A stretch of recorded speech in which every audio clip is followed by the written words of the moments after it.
Terdakwa kasus dugaan mafia tanah di Grobogan divonis hukuman 2,5 tahun penjara. Terdakwa menyatakan banding atas putusan hakim. Kasus ini mencuat setelah dua perusahaan saling klaim penguasaan tanah pada 2023 lalu.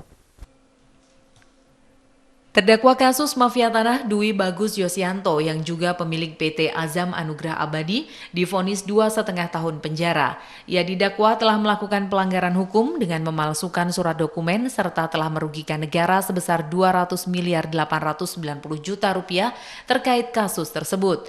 Kasus ini mencuat pada tahun 2023 lalu setelah pelapor Didik Prawoto, pemegang PT Azam Laksana Intan Buana, melaporkan balik terdakwa. Didik dilaporkan atas kasus yang sama, yakni pemalsuan surat dan dokumen perusahaan pada tahun 2017 lalu.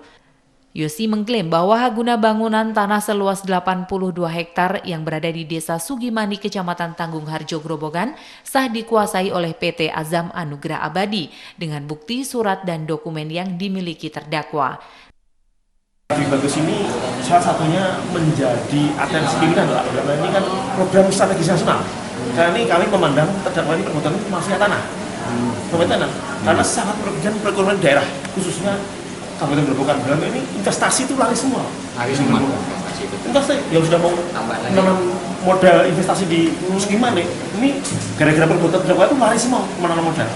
Makanya perbuatan terdakwa sangat merugikan perekonomian daerah Kabupaten Grobogan. Total kerugian nilai berapa? Itu kemarin dari hasil kami itu sekitar 200-an miliar itu.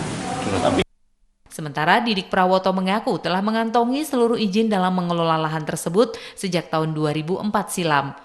Dasar PT Alif berkomitmen menjadikan tanah yang kita punya itu menjadi kawasan, dan insya Allah karena ini sudah putus, sudah dinyatakan bersalah, walaupun hukumannya 6 tahun, divonis 12 tahun, semua saya kembalikan ke kejaksaan.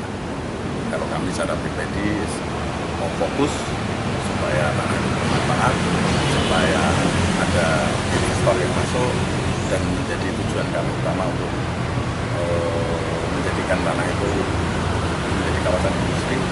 Yosi, terdakwa kasus dugaan pemalsuan dokumen, mengaku banding atas hasil putusan hakim. Ia tak terima dengan putusan tersebut karena merasa tidak pernah melakukan perbuatan yang melawan hukum. Hasil putusan tadi, Pak, banding atau gimana? Banding.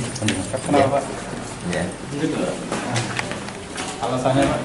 Ya, tidak puas saja dengan keputusan itu karena fakta-fakta persidangan kita bisa lihat semuanya. Kalau seharusnya, Pak, gimana? Gimana? Seharusnya gimana? Ya, menurut saya kan tidak tahu. Itu aku membuat notaris sama saya. Oh gitu. Dari Grobogan, Rustama Nusantara, Tim iNews melaporkan.